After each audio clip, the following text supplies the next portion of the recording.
మెయిన్‌గా ఏంటి అంటే వైఫ్ అండ్ హస్బెండ్ మ్యారేజ్ అయిన వెంటనే ప్రెగ్నెన్సీ రావాలి అనే థాట్‌లో ఉంటారు. అది కామనే. బికాజ్ ఆఫ్ ప్రెగ్నెన్సీ రాలేదు ఆఫ్టర్ మ్యారేజ్ అంటే అదొక పెద్ద టార్చర్. మనకు తెలిసిందే మన ఇండియాలో ఎలా ఉంటుందో. సో మేజర్‌గా వెంటనే ఆఫ్టర్ మ్యారేజ్ ప్రెగ్నెన్సీ రావాలి అని అంటే మీరు ఎలాంటి ప్రికాషన్స్ చెప్తారు? So if the couple is అంటే వాళ్ళకి అన్నీ కరెక్ట్గా ఉన్నాయి, హార్మోన్స్ అన్నీ ప్రాపర్ ప్లేస్లో ఉన్నాయి, ఫీమేల్కి రెగ్యులర్ పీరియడ్స్ వస్తున్నాయి, వాళ్ళకి ఇంటర్ కోర్స్ కూడా ఆల్మోస్ట్ వీక్లీ 2 to 3 times అవుతుంది, ఎరెక్షన్, హస్బెండ్ ఎజాక్యులేషన్, పర్ఫార్మెన్స్ అన్నీ కూడా పర్ఫెక్ట్గా ఉన్నాయి అంటే 90% of the married couples should conceive within 1 year. Okay, within 1 year అయిపోవాలి. ఇఫ్ నాట్ అన్నీ రెగ్యులర్గా ఉంటూ ఏ కాంట్రాసెప్షన్ వాడకుండా ఉన్న 1 year వరకు కూడా రావట్లేదు అంటే దెన్ వాళ్ళు ఎవాల్యుయేషన్ అప్పుడు చేయించుకోవాలి. So that is the time where they have to seek a fertility specialist advice and they should basically know their fertile window. Regular cycles ఉన్న వాళ్ళల్లో 14th day will be the fertile period. అది బల్లగుద్దినట్టు అందరికీ తెలుసు ఫీమేల్స్కి. Irregular periods ఉన్న వాళ్ళలో ఎలా calculate చేసుకోవాలనేది తెలియదు. సో ఫర్టైల్ విండో తెలుసుకోవడానికి మీరు డాక్టర్ని అప్రోచ్ అవ్వచ్చు. And weekly at least 2 to 3 times ఇంటర్ కోర్స్లో పార్టిసిపేట్ చేయండి. డైలీ చేయాలేమో అని హస్బెండ్స్ని కూడా వైఫ్స్ ప్రెషర్ పెడుతూ ఉంటారు. సో అలా డైలీ చేసేయటం వల్ల వాళ్ళకి పర్ఫార్మెన్స్ యాంగ్జైటీ ఉంటుంది, పర్ఫార్మ్ చేయలేకపోతారు, ఆ టైంలో ఎరెక్షన్ రాదు, టెన్షన్స్ ఉంటాయి. So weekly 2 to 3 times with regular cycles ఉన్న వాళ్ళు ఫర్టైల్ పీరియడ్లో ఇంటర్ కోర్స్ చేయండి.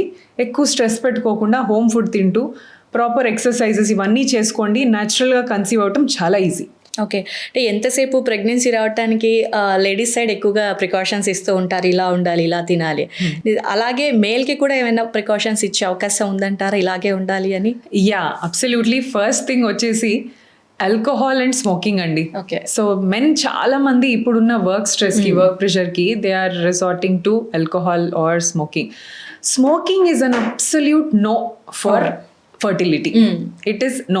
ఎంత తగ్గించాలా సిగరెట్ స్మోకింగ్? తగ్గించడం కాదు, ఆపేయాలి. కష్టమే, I can understand, but they have to stop smoking. Alcohol maybe permissible limits. ఇప్పుడు పర్మిసబుల్ లిమిట్ ఎంత అనేది కూడా చెప్పట్లేదు, అసలు తీసుకోకూడదు అంటున్నారు. But okay, once in while alcohol is okay. So men కూడా లైఫ్ స్టైల్, మెన్లో మెయిన్ ఇంపార్టెంట్ అండి స్లీప్. బికాస్ టెస్టోస్టిరోన్ అనే ఒక male hormone continuous sleep of 6 to 7 hours ఉంటేనే అది బాడీలో ప్రొడ్యూస్ అవుతుంది. If you're sleeping for 2 hours in the morning, 2 hours in the afternoon, 2 hours in the night, you won't have that repair mechanisms active అవ్వవు. So మంచి sleep ఉండాలి వాళ్ళలో. ఈ హ్యాబిట్స్కి కొంచెం దూరంగా ఉండాలి. దిస్ ఇస్ చాలు. ఇది ఉంటే మెన్లో most of them they will have good sperm. Okay, అంటే ఈ స్మోకింగ్ ఏదైతే డ్రింకింగ్ ఉందో ఈ రెండు కూడా స్పర్మ్ మీద ఎలాంటి ప్రభావాన్ని చూపిస్తాయి అంటారు ఇఫ్ వాళ్ళు తీసుకుంటే కనుక? యా, సో స్మోకింగ్ ఏం చేస్తుంది అంటే it literally burns the sperms. Okay, so smoking నుంచి వచ్చే నికోటిన్ కానివ్వండి, that smoke, that carbon particles అవనివ్వండి, they damage all the stages of maturation. Sperm ఇప్పుడు మన పిల్లలు ఎలా పుట్టి పెద్ద అవుతుంటారో స్పర్మ్స్ కూడా టెస్టిస్లో పుట్టి పెద్దగా అవుతూ ఉంటాయి, మెచ్యూర్ అవుతూ ఉంటాయి స్పర్మ్. సో ఈ మెచ్యూరేషన్ స్టేజ్ని అఫెక్ట్ చేస్తుంది. అండ్ స్పర్మ్లో ఉన్న మార్ఫాలజీ అంటే స్పర్మ్ తల, తోక అన్ని కరెక్ట్గా ఉండాలి. ఈ తలలో ప్రాబ్లమ్స్, తోకలో ప్రాబ్లమ్స్, మెయిన్ ఇంపార్టెంట్ స్పర్మ్లో డిఎన్ఏ. మనకు ప్రెగ్నెన్సీలో ఎగ్లోంచి డిఎన్ఏ, స్పర్మ్లోంచి డిఎన్ఏనే కావాలి బేబీ కోసం. సో ఈ డిఎన్ఏలో డ్యామేజ్ అనేది స్టార్ట్ అవుతుంది smoking. So all this problems affect the sperm count, motility, morphology and DNA. So smoking affects everything and heat is an enemy of sperm. Anything వేడి sperm కి enemy. Hot water స్నానమే చేయండి, testis కి hot water తగిలిందంటే it may damage the sperms. So చాలా మంది గంట సేపు మంచిగా రిలాక్స్ అవ్వడానికి హాట్ వాటర్ టబ్స్ లో పడుకుంటా ఉంటారు.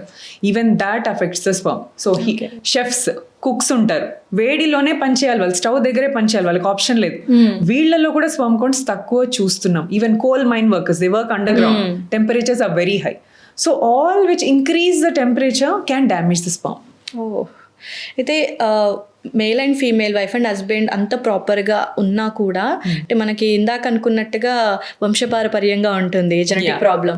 సో అలా కూడా కొంతమందికి అటాక్ ఉంటుంది. సో మనకి ఎలా అయితే ఇవి హార్ట్ అటాక్ కానీ మిగతావి ఎలా అయితే ఉన్నా హెల్త్ ఇష్యూస్, ఇది కూడా ఒక హెల్త్ ఇష్యూగా వస్తూ ఉంటుంది. సో అది ఎంతవరకు ఉంటుంది అంటారు వాళ్ళకి? నాట్ మచ్ అండి. అంటే ఫాదర్కి ఉంది కదా అని ఎక్కువ ఇన్ఫర్టిలిటీలో హెరిడిటీ ప్రాబ్లమ్స్ అంతా ఉండవు. బట్ ఫీమేల్స్లో ఎండోమెట్రియోసిస్ కొంతవరకు మన రిలేటివ్స్ రిలేటివ్స్లో కానీ మదర్లో కానీ ఉంటే ఎండోమెట్రియోసిస్ ఫైబ్రాయిడ్స్ అనేది వచ్చే ఛాన్స్ ఉంటుంది. ఓకే. అండ్ మెన్లో CFTR మ్యూటేషన్, సిస్టిక్ ఫైబ్రోసిస్ అనే డిజీజ్, ఇది ఉంటే వాళ్ళ సన్స్కి రావచ్చు, దానివల్ల స్పర్మ్ కౌంట్స్ ఎఫెక్ట్ కావచ్చు. Not many but few genetic mutations లాంటివి ఏదన్నా ఫాదర్స్లో కానీ మదర్లో కానీ ఉంటే వాళ్ళ పిల్లలకి క్యారీ ఫార్వర్డ్ అయ్యి దానివల్ల ఇన్ఫర్టిలిటీ రావచ్చు. అందరికీ వస్తుందని కాదు, ఇప్పుడు పేరెంట్స్లో తక్కువగా ఉండొచ్చు, అందుకనే కదా వాళ్ళ పిల్లలు కన్సీవ్ అయ్యారు. సో వీళ్ళలో ఎక్కువగా ఉండొచ్చు, వీళ్ళు ఇన్ఫర్టైల్ ఉండొచ్చు. ఓకే.